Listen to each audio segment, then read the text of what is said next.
तो हम लोग इंटीग्रेशन में एक्सरसाइज 7.2 के क्वेश्चन सॉल्व कर रहे थे। एक्सरसाइज 7.2 के काफ़ी क्वेश्चन हम सॉल्व कर चुके थे। तो हमें 7.2 एक्सरसाइज के थ्रू सब्स्टिट्यूशन सीखना था कि हम फंक्शन में किसको टी सब्स्टिट्यूट करें जिससे क्वेश्चन आसानी से इंटीग्रेट हो जाए।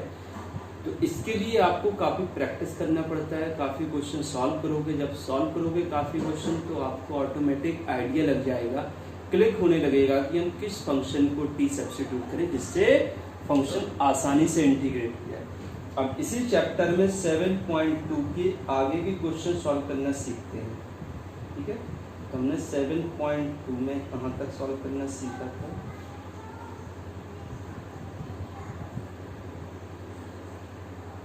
सेवन पॉइंट टू में क्वेश्चन नंबर 19 सॉल्व कर चुके थे। आज हमें क्वेश्चन नंबर 20 सॉल्व करें। क्वेश्चन नंबर 20 देखिए, integration of e to the power 2x और minus e to the power minus 2x upon e to the power 2x plus e to the power minus 2x और 2। इसका integration करना है। सोचो कैसे इसको इंटीग्रेट करें।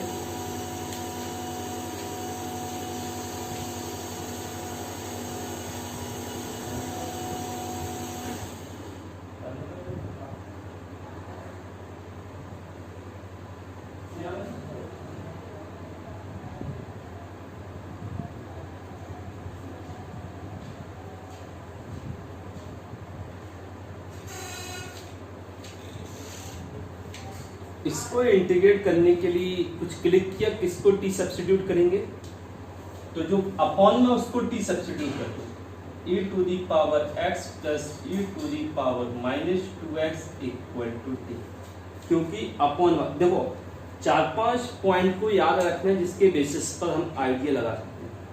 पहला, यदि इस टाइप का हो तो ऊपर वाले को टी लेके देखो या नीचे वाले को टी लेके देखो, दोनों में से काम बन जाएगा। इनटू में दो फंक्शन है तो किसी एक को टी लेके देखो, काम बन जाएगा। यदि sine cos tan cos sec cosec के साथ जो एंगल है वो एंगल को टी लेके देखो, एक्स के अलावा और कुछ है। यदि पावर हो एक्स के अलावा और कुछ है तो उसको टी लेके देखो। इनवर्स में एक्स साइन इनवर्स में cos inverse tan inverse cos sec cosec, इनके साथ इनवर्स में जो एक्स होता है उस एक्स की जगह और कुछ है तो उसको टी लेके देखो। अब आता है पावर वाला। यदि पावर कुछ x के ऊपर है तो कोई प्रॉब्लम नहीं। यदि x के अलावा किसी और के ऊपर होल पावर हो, मतलब बेस को टी लेके देखो, तो ये 5 पॉइंट है जिसको हमें आइडिया लगाना है, उसके बेसिस पर क्वेश्चन सॉल्व करें। देखो e to the power 2x plus e to the power minus 2x को हमने t सब्स्टिट्यूट किया। इसका डिफरेंशिएट क्या होगा? e to the power 2x का, तो e to the power 2x और फिर 2x का करेंगे तो into 2 plus e to the power minus 2x का तो इधर आएगा e to the power minus 2x into 2 equal to dt by dx। ये होगी, इसमें 2 कॉमन ले लो तो इधर आएगा e to the power 2x minus e to the power minus 2x equal to dt by dx। देखो नीचे वाले टर्म को हमने t सब्स्टिट्यूट किया और उसका डिफरेंशिएट किया तो ऊपर वाला आ गया। अब आप लोग सोच रहे होंगे कि सर ऊपर वाले को टी सब्स्टिट्यूट करेंगे डिफरेंशिएट करेंगे तो नीचे वाला आ रहा है, दोनों आ रहे हैं एक दूसरे। लेकिन यदि हम ऊपर वाले को टी सब्स्टिट्यूट करेंगे नीचे वाला आ रहा है तो जब dx की वैल्यू निकालेंगे तो जो नीचे वाला फॉर्मेट आ रहा है वो इसको कैंसिल नहीं करेगा, इनटू करेगा। तो नीचे वाले को टी सब्स्टिट्यूट किया तो इसके अकॉर्डिंग जो ऊपर वाला फॉर्मेट आ रहा है वो क्या कर रहा है? इसको कैंसिल कर रहा है। तो ये भी देखना है कि कैंसिल भी होना चाहिए। इंटीग्रेशन ऑफ क्या करेंगे? e to the power 2x minus e to the power minus ऊपर क्या है e to the power 2x minus e to the power minus 2x upon में t और इसकी जगह dx की जगह वैल्यू पुट कर दो 2 ब्रैकेट में e to the power 2x minus e to the power minus 2x और dt। एक मिनट, क्या करना है इसमें? पहले इसकी वैल्यू तो निकालना है। dx कितना है? dx इक्वल टू 1/2 ब्रैकेट में e to the power 2x minus e to the power minus 2x और इधर आके t। अभी वैल्यू पुट करो तो इधर आएगा integration of e to the power 2x minus e to the power minus 2x, इसको t लिया था, और dx की value 1/2 e to the power 2x minus e to the power minus 2x। इससे कैंसिल हो गया, 1/2 जो कांस्टेंट है वो इंटीग्रेशन साइन के आगे आ जाएगा, और integration of 1/t dt, 1/t का integration 1/2 log 2 base e mod of t। अब t की जो वैल्यू है वो पुट कर दो, तो 1/2 log 2 base e mod of t की जगह e to the power 2x plus e to the power minus 2x और प्लस c। ये आगे समझ में? आगे देखिए, अब क्वेश्चन नंबर 21 सॉल्व करना है।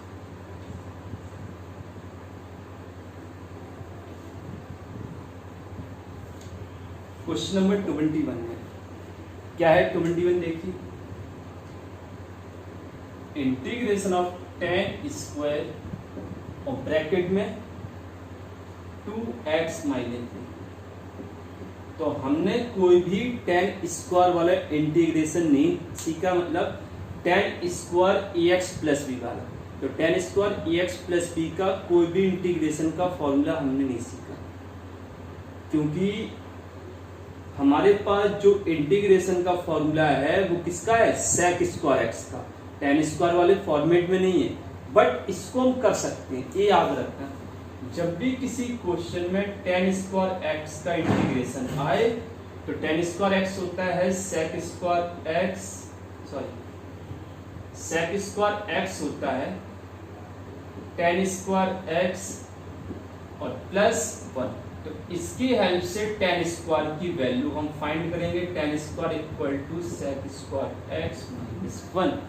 ऐसे ही जब cot स्क्वायर x को इंटीग्रेट करना है तो इसके लिए फॉर्मूला होता है cosec square x equal to cot square x plus 1, और वहां पर cot स्क्वायर x की जगह आप क्या पुट करोगे?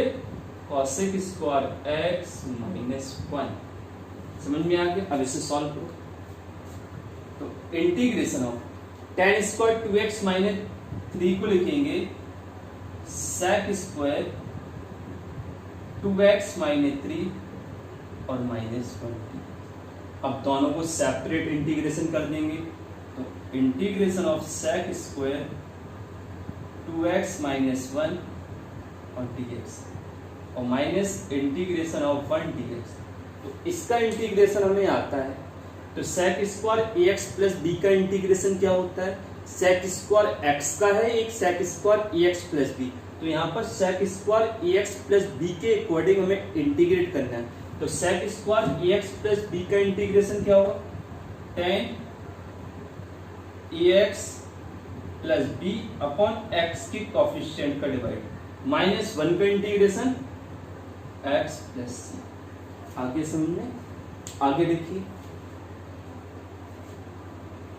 ध्यान रखना, जब भी हमें tan स्क्वायर x का इंटीग्रेशन करना है तो tan स्क्वायर x को sec स्क्वायर x माइनस 1 और cot स्क्वायर x टर्म को इंटीग्रेट करना है तो cot स्क्वायर x को cosec स्क्वायर x माइनस 1 लिख देंगे।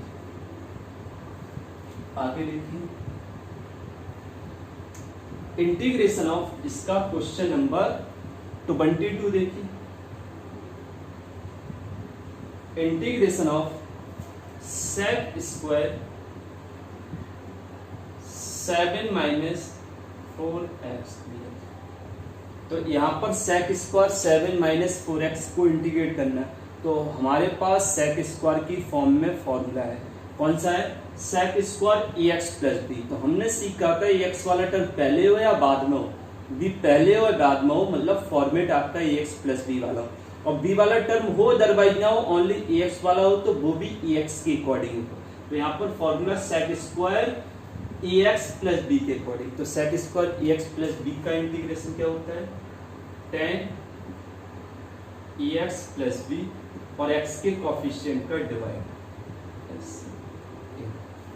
और भी देखिए 23 देखिए, सब्स्टिट्यूशन मेथड में सबसे ज्यादा जरूरी है डिफरेंशिएट के फॉर्मूले आपको बहुत अच्छे से आना चाहिए।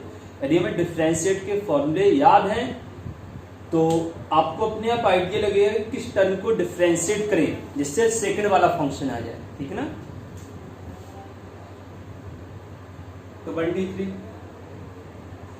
Integration of sine inverse x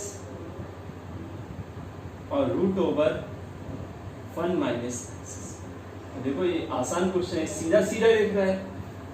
यदि हम साइन इनवर्स एक्स को डिफरेंशिएट करेंगे तो रूट 1 माइनस एक्स स्क्वायर उससे कैंसिल हो जाएगा। तो साइन इनवर्स एक्स को टी सब्स्टिट्यूट कर दो, तो साइन इनवर्स एक्स का differentiate 1 upon root over 1 minus x square और d t by d x. तो dx equal to root over 1 minus x square, इधर साइन इनवर्स को हमने t ले लिया, उधर आएगा root over 1 minus x square और root over 1 minus x square dt, इससे कैंसिल हो गया। तो इंटीग्रेशन ऑफ t dt, तो t का इंटीग्रेशन क्या होगा, t square upon 2 plus c. तो टी की वैल्यू साइन इनवर्स एक्स का whole square upon 2 plus c. आगे समझ में, आगे देखिए क्वेश्चन नंबर 24।